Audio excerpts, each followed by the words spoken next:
get serious about building content sites and building a profitable business online? Welcome to the Niche Website Builders Podcast.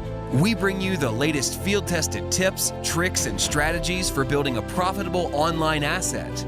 We interview industry experts, share customer success stories, and reveal our own experiences working on hundreds of sites to inspire and motivate you to make something happen. Let's do this.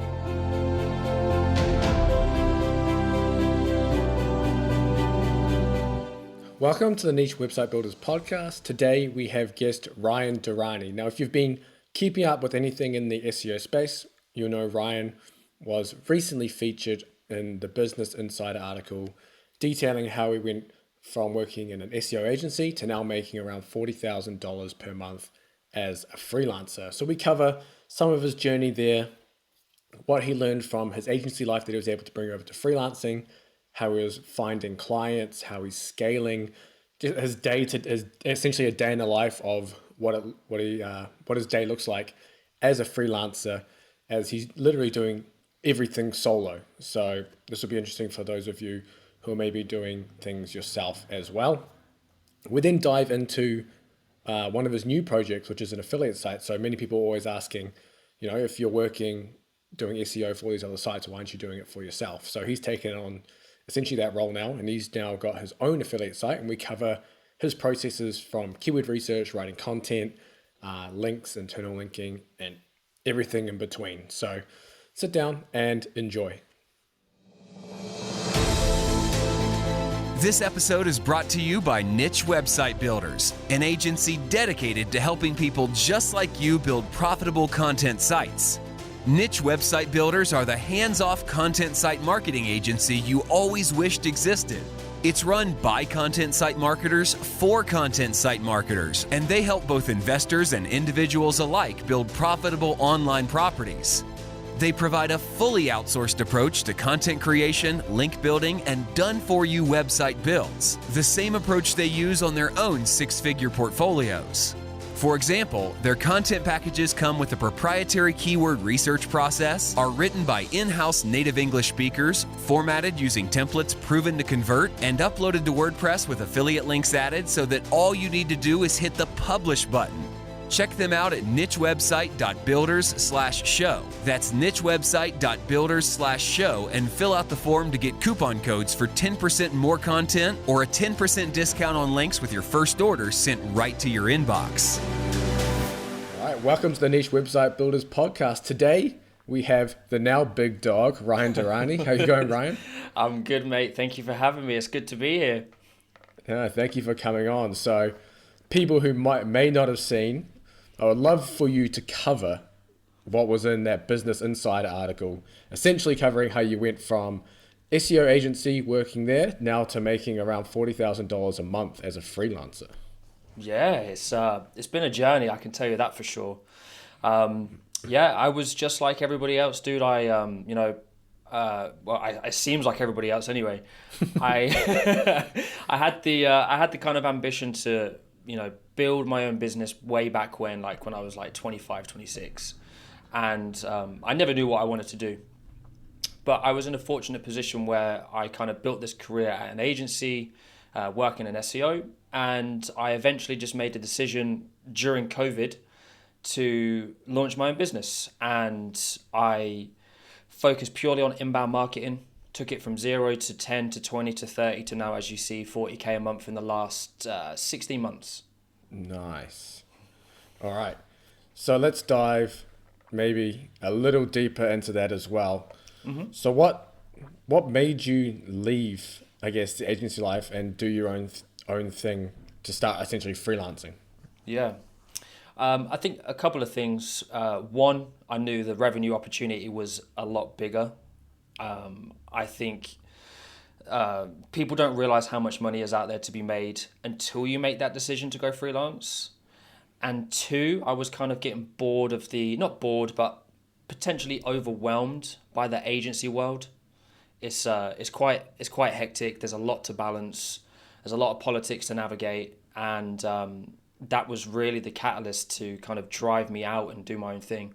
Did you cover a lot of the skills in the agency work that translated over to you freelancing, or did you have more of a specific role within that agency?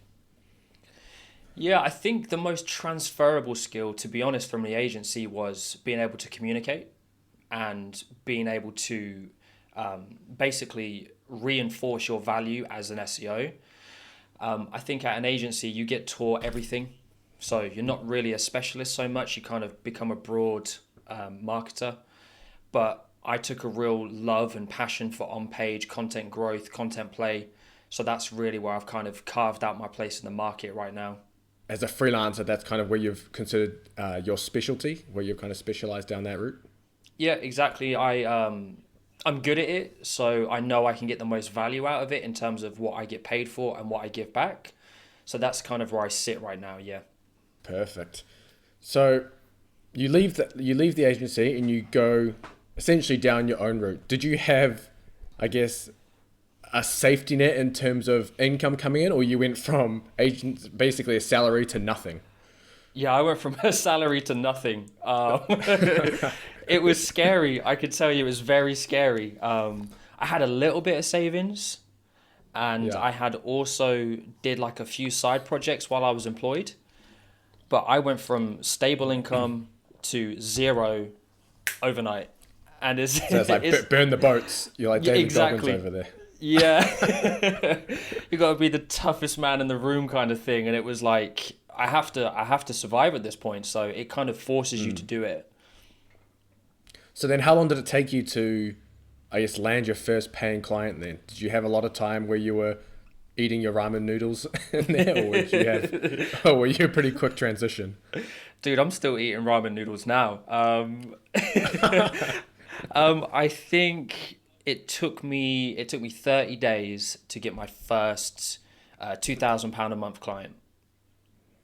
So yeah, the ramen noodles were there. It was pretty quick. And they're still going strong. Yeah, the ramen noodles were there. They're a staple in any freelancer's diet. I'm telling you, man. So I'm sure there's a lot of people listening as well who may be in agency life or maybe in their own freelance journey, wondering how you've managed to pick up all these clients essentially to scale to 40K.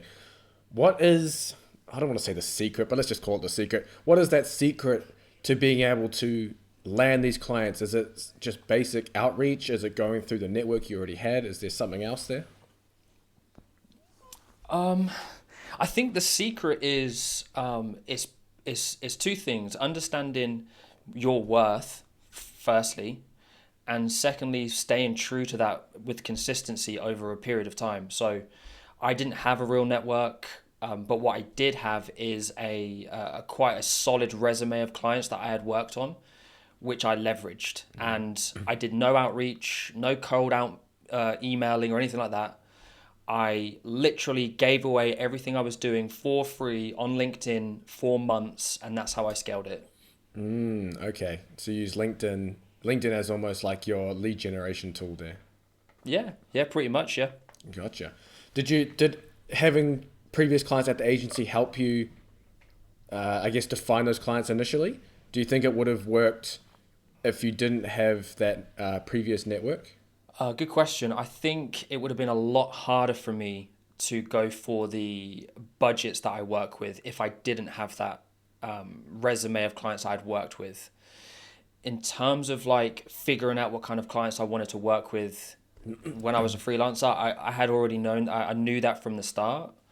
It was just, I think that helped me accelerate it.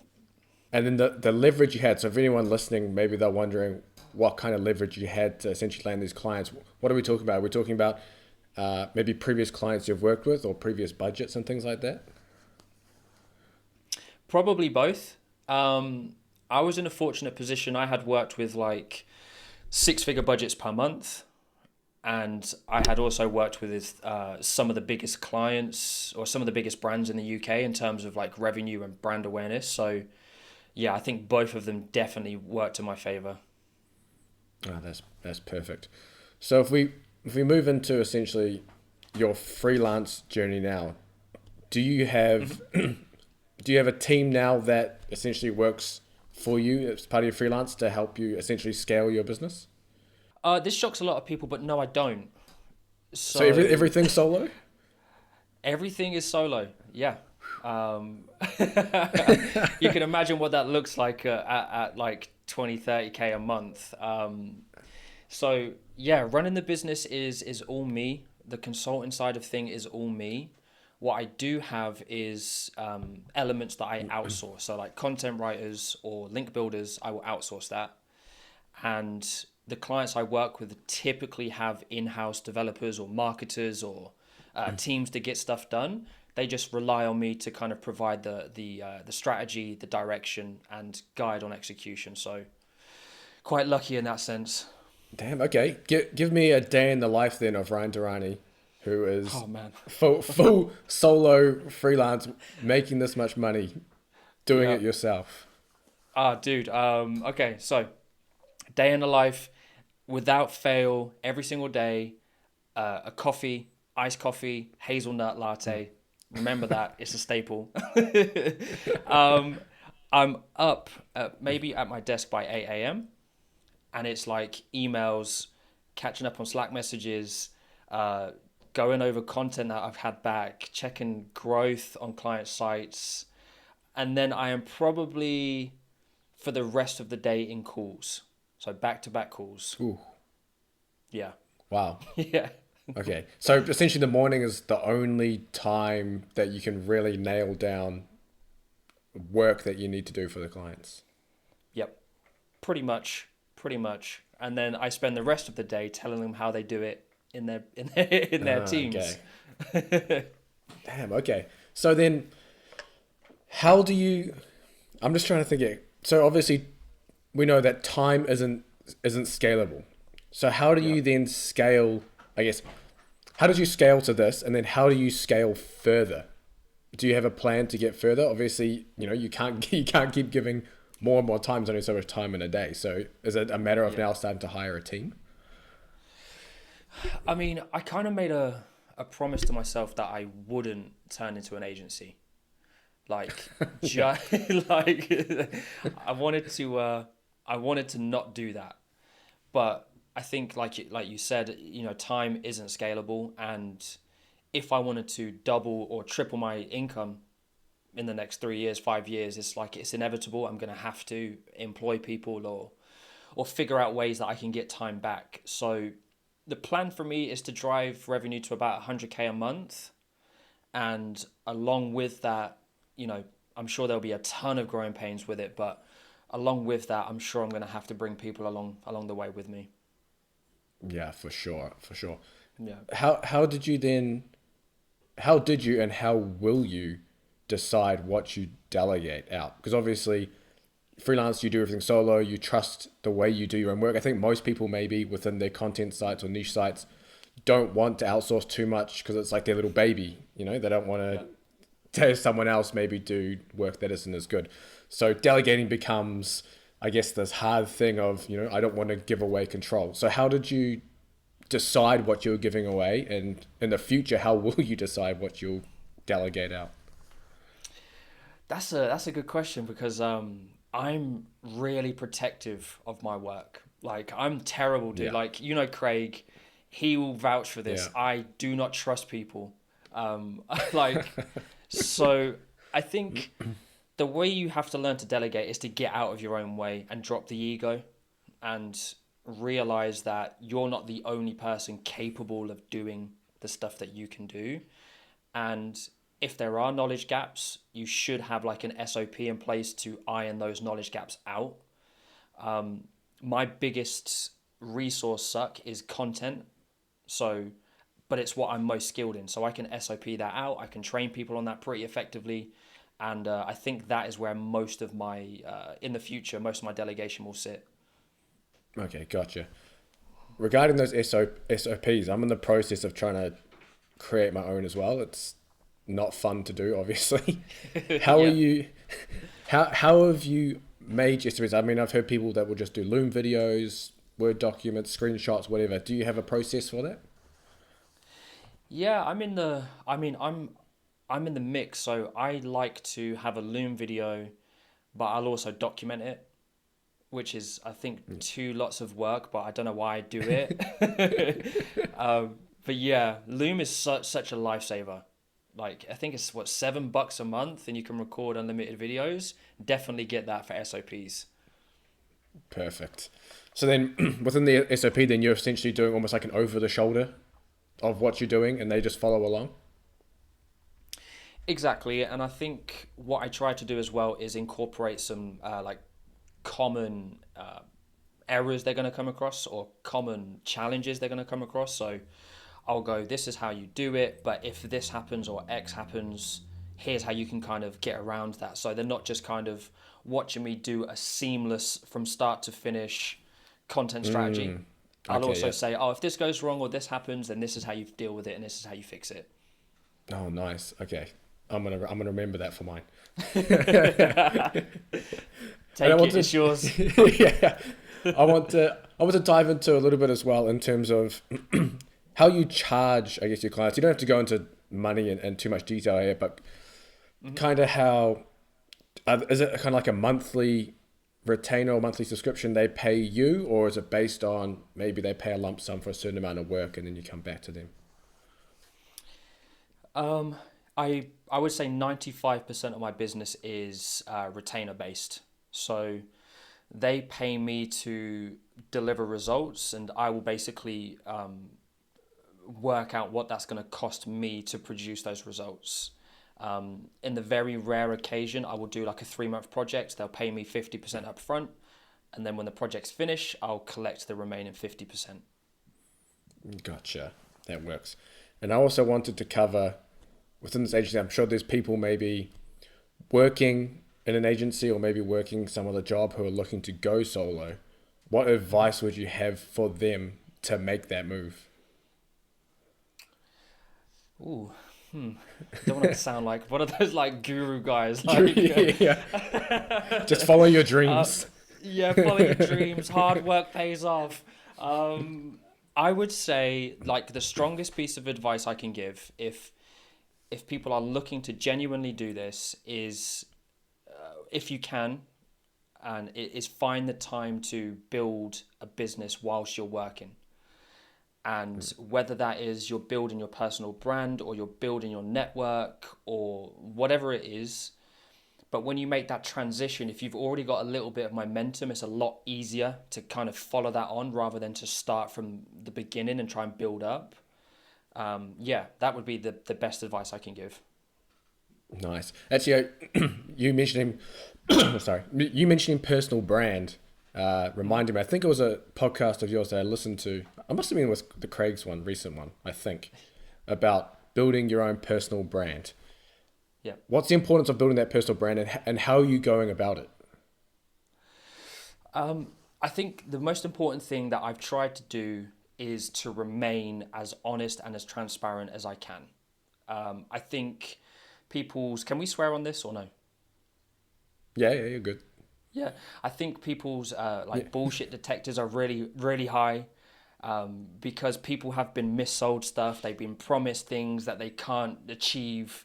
And so I think the most important thing with a personal brand is that you are 100% you. Like, this is who I am day in, day out.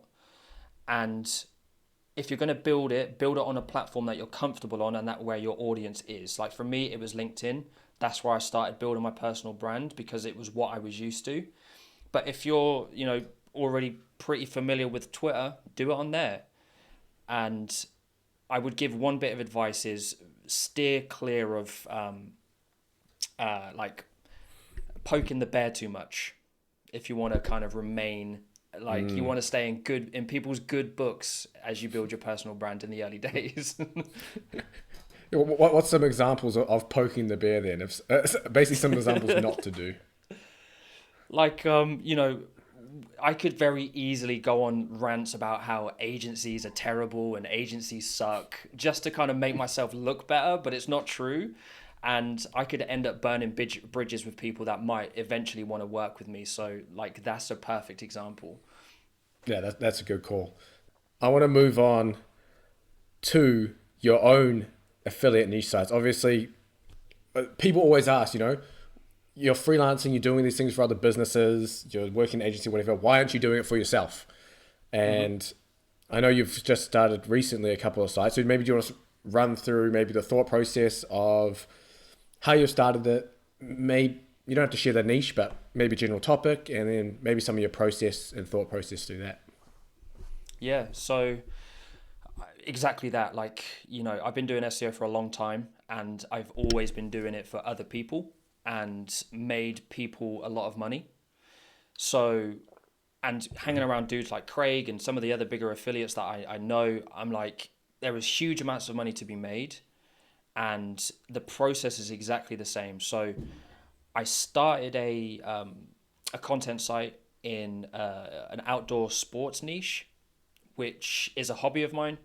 And like the process was brand new domain. Let's see how quick I can get it to $1,000 a month, and let's see how quick I can sell it based on all of the things I know. All right, let's go. Let's dive a little deeper into this. Let's start with you've got the topic. Yep. Let's start with the keyword research process. How are you finding essentially the keywords? What's your process? Are you going? Do you have a certain, I guess, publishing order? Are you going from low competition to high competition? You're just covering everything. Does it matter? Yeah, so I work from the ground up. I do keyword research in buckets. So if a niche is super broad, which this one is, I will hone in on one topic first, and I will mass produce content for that topic. So like, let's say it's protein powders. I will go all in on isolate whey, and then I will move on, and then I will move on again. Because it helps me. I'm pretty OCD. Like I like to get something done, get it finished, and then move on. So that's pretty much my process with keyword research. Have you tried? I guess. Well, have you even compared maybe doing, say, 10 or so articles on one topic and 10 on another, 10 on another, and kind of publishing it that way? Have you found that makes a difference at all, or you just like doing everything on that one topic at once? Yeah, I think kind of history has helped me understand, like, if you dominate a certain category quickly and you start to generate traffic for that particular category, when you start branching out into shouldering topics on your site, because you're generating traffic and things are moving and Google's coming back a lot, it makes the next category a lot easier to get through and to get rankings out of. So I've tried everything. Like with every client, I've tried different publishing methods. I've tried different keyword research methods, but it always comes back to dominate a topic, then move on. And it's always been most effective for me. Nice. And you mentioned as well at the beginning about how like content and on page is kind of like your little area of specialty. Yeah. How are you then structuring your articles for these? Maybe in terms of headings, any FAQs or anything like that? Yeah, so I basically what I'll do is I'll set my keyword research, my titles, they're already set, and then I will just produce content briefs for each individual title.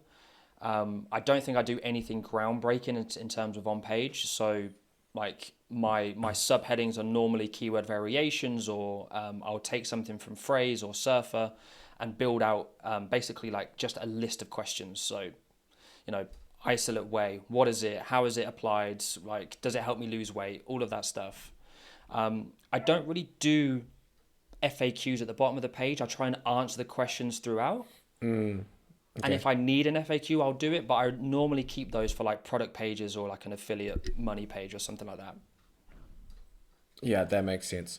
So if you had, say, something from people also asked on Google that was relevant to your info topic, you'd make that essentially like an H2 heading and try and answer that. Pretty much. And the same with like related searches. If I go into image search and there's anything in there that's relevant, like you can sometimes get some good entities out of there, like in the little bubbles in the images. Anything that crops up that I think is relevant, I'll pull into a H2. And I don't really go too deep in nesting headings. Like H3 is probably the maximum I'll go to. Yeah. I try my best to answer like a H2 heading as quickly as possible. So I try and like target those snippets, and make everything a little bit easier for the crawlers.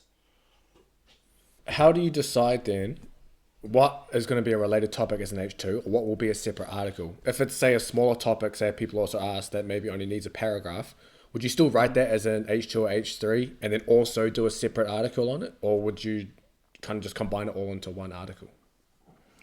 I mean, I'll just do like a quick eyeball of the SERPs. So if that H2 comes back and the intent says that it deserves its own article, then I'll do that. But if I search the H2 or the people also ask into Google and the same intent, like the primary keyword comes back, I'll just include it in the article and leave it at that. No, gotcha. That makes sense. All right, let's maybe move a little bit into how old is your site now? It was launched at the start of January. Oh, okay, so very new. And what are the stats at like now? So we're doing about 150 visits a month. Dude, that's quick. Yeah. And how many articles on there? I believe it's 30 articles right now. Wow. Okay, nice. Have you done any off-page work on that, getting various links or anything like that to start with, or are you kind of waiting till you load the content on? Yeah, so for the first, I would say 45 days, I just put content on, worked on the internal linking structure and did nothing else. And from day 45 onwards, I did like all of your foundational link building profiles, like socials, GMB setup, just to build that entity around the site. And I've done two things. I managed to land guest posts in this niche pretty easily because it's not like a super tapped out niche.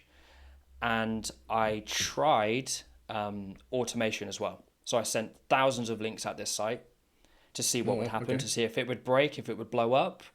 And nothing bad's happened. So far, so good. Yeah. I probably shouldn't say that. Yeah, Google will listen to this soon and come find your site.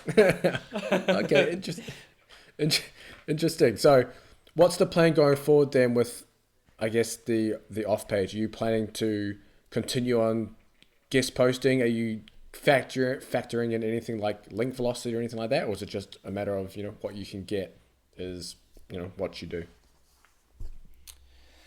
I mean, thankfully the competition is quite low, so I'm not too concerned about how quickly I build those links out because I've already looked at these guys' link profiles and there's nothing special behind them. So I know if I was like, say 50 super relevant high authority links, I'll probably win the niche. But my plans are to go a little bit above that and kind of introduce PR and see what I can do with it and see if like a smaller amount of PR links actually will outweigh, say, 20 or 30 super good guest posts. So the plan is to keep it, apart from like the 1,000 automation links, is to keep it as white hat as possible. So how do you structure then your PR campaigns? A very general question, but yeah. I think a lot of people overthink PR, and generally most of the most successful PR campaigns are data driven, and especially here in the UK, there's like tons of free data sources that you can pull data from, and there are a couple of tools you can use like BuzzStream, Help a Reporter Out, Pitchbox if you've got the money to do it. And you can pitch this data out to all of the journalists that you want to get access to. And as long as you've got the money and like a solid angle and a good amount of unique data, you should be fairly good. I guess you could say it's similar to kind of like a skyscraper technique, but you're just kind of using the data, then doing your outreach with journalists. Yeah, I would say that. That's a fair comment, yeah. So that would be different than to someone going out and buying press releases as a way of doing PR. Yeah. Yeah. Okay. Yeah. Perfect. And then you also mentioned about your internal linking structures when you started. So how did you plan the internal links before starting the site, or is it you start publishing and then you look to where you're going to internal link? Yeah, I start before I publish anything, like my internal linking structure is already mapped out pretty solidly. And if I need to change anything, then it's not a big deal. But excuse me, traditionally I will have that ready to go by the time publishing comes around. So when I launch the content, everything's already connected how I want it to be. Okay. So with the internal links then, how are you deciding the anchor text of these things? Are you just going all exact match to, whatever page it is, or variations? Do you have kind of a general rule you follow? Yeah, I mean, I like to keep it as natural looking as possible, and I try to tap as many keyword variations as possible of that keyword in my anchor text, just to get some like diversity and try and expand that topical coverage of the page. So I might use a few exact match, but very rarely, and then I'll just diversify my profile. Yeah, it's nice. I was just talking to Charles Float yesterday about that, and he mentioned the same thing about using a lot of variations within the internal linking. So I'm gonna have to start doing that now. Yeah. Are you just like solid exact match? Yeah, I've just been going straight exact match to my page, and I'm like, yeah, shit, I think I've been doing it wrong then. But good to know. Yeah. So then, with I guess the links that you're buying, guest posts, niche edits, or whatever, you doing the same thing then, where you're going more keyword variations than going exact match or branded or whatever? So I've kept all of my first round of links completely branded or branded plus a keyword. What Is that I to the want to homepage? happen. Yeah, so predominantly to the homepage, and I've tapped a few inner pages. With what I'm trying to do basically is build out the brand association to my keyword profile. So the name of the site plus keywords. So I do that as much as I can in the early stages, and then I might switch it up a little bit later. Ah, interesting. Okay, so you're trying to rank for a main keyword, so to do that brand plus that main keyword linking to your homepage. Yes, exactly. Yeah. Okay, interesting. And then with the links to your inner pages, are you ever linking to money pages, or is it mainly just a supporting content? So like, I traditionally, with my linking structure, because my internal links are really solid and like there's no wiggle room in them, I will usually power from the bottom up. And I think it works really well in low comp or mid comp niches if you do it that way. And then in super high comp niches, you're going to obviously need to hit some at your money page. But one thing I learned really from Craig is leveraging the tiered links system.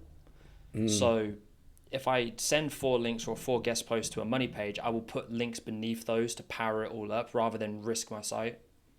Yeah. I was just talking same again. I was talking to Charles about that as well, just the other day about the tier link building.